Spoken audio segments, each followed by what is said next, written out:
bro. Yeah, man. How you doing? Fine. Man, this video is strictly about people from Southfield and that's affiliated with Southfield, and you qualify for that. Hey, man. Now, you know, like I said, you used to come to my house almost every day as a kid because you loved to sing. Yeah. And yeah. now I can tell you now, I don't know where y'all miss your calling at, but I didn't see anybody professionally that sung any better than you folk. Yeah. You know what I'm saying? So I want you to be part of this video, and the question I posed to everybody is what is it about people from Southfield and surrounding areas that make them so close? It's a love that God put out through the world and through the districts. In some places, people share one another. In some places, people love one another. It doesn't mean that you had to be giving them money or taking care of them, but it's come from the heart. It's something that's within, you know, a lot of places think they're better than other people because they are church members.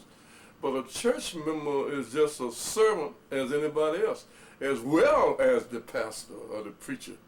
They are servants, and God left it up to us to love one another, and that's what we have in this area. Very well said. Now, I know your boy passed, June Dozier.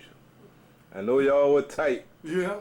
And you weren't able to be at the wake, but now I want to give you the opportunity to give us, the family, your expressions about June Dozier. Well, actually, June Dozier was younger than I was, and I am, and Percy Harvey was younger than him. Poozy, him and Percy was brought together, and the other one was Bill Miller's nephew. What was his name? That married Peggy Ann. You know, he was a Miller, as Bill Miller.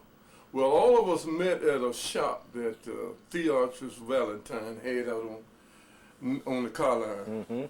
And they was singing a lot of this jazz stuff, you know, and I asked them had they ever sang in the specials. And Bill Miller came in, and quite naturally, him and I had been singing off and on, not professionally or not in the church even. But we always sang God's songs and praise. And so that's where the group started. We started singing, and then Wally Dozier came in, and he put his tenor in there, which you know he could really sing that Oh, tenor. Mary, don't you weep. Yes, indeed. And setting up a little timber. Right, and then this is where we really got together and meeting down at your father and your mother's place, and we were singing all on the porch, out on the back porch, in the backyard, in the house. Yeah, that's right. And we was singing those spiritual songs of Zion, you know, Mary, don't you weep, and come along, children. Sending up the timber. Sending up my timber. Love that all one, of them. boy. You know all of those yes, songs. Sir. Yes, sir. And a lot of us didn't complete it because then Poozy was the first one to die. And I really miss all of them, though, by me being about the oldest. I think Bill Miller a year or so older than I am. But God is still blessing. And he blessed all of them. Look at the ages. All of them was, except Poozy was over 50. And not that the Miller, Bill Miller's nephew is dead. He's still living. But Bill Miller and I are the only ones that's, we forgot one more, Holly Spence. All right. Yeah, Holly Spence was a great baritonist, you know. Okay. And we were singing, and it was our love, you know, regardless of what other people lack, you know, you just get certain things in your system, and especially the salvation of God, you know, you just can't stop, you know.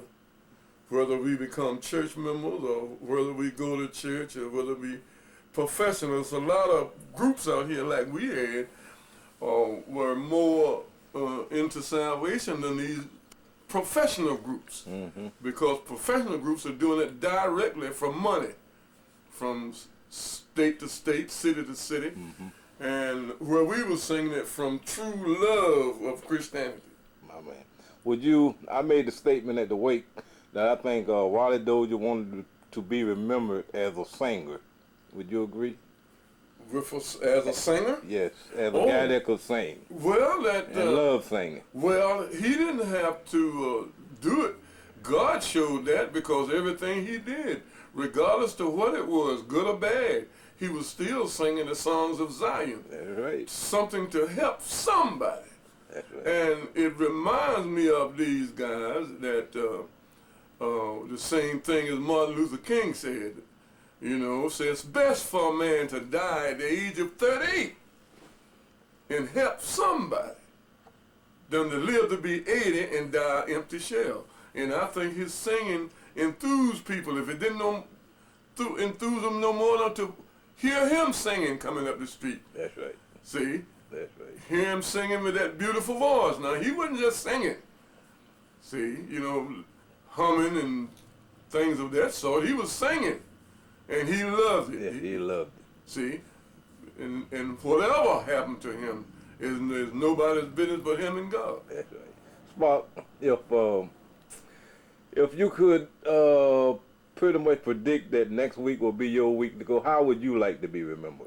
Well, most of the radio boys, you know, the broadcasters and stuff, I have a song that they play for me.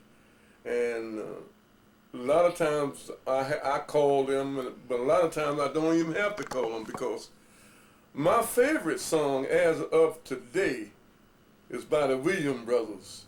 I'm waiting on Jesus. All right. Satan, get behind me. Don't try to stop me, because I'm waiting on Jesus. Are you waiting on Jesus? Spock, it's been my pleasure, brother. God bless you. It's a privilege, an honor for me to be able to sit here and do this. And I would like for you to know right now, you just become part of South Hill history. Thank you. Because the children, your grandchildren, and all 50 years from now, they'll be looking at this tape from South Hill. And I wanted you to be a part of it. And I thank you. And I love you, and you take care of yourself. Good And seeing God you. bless you. All right.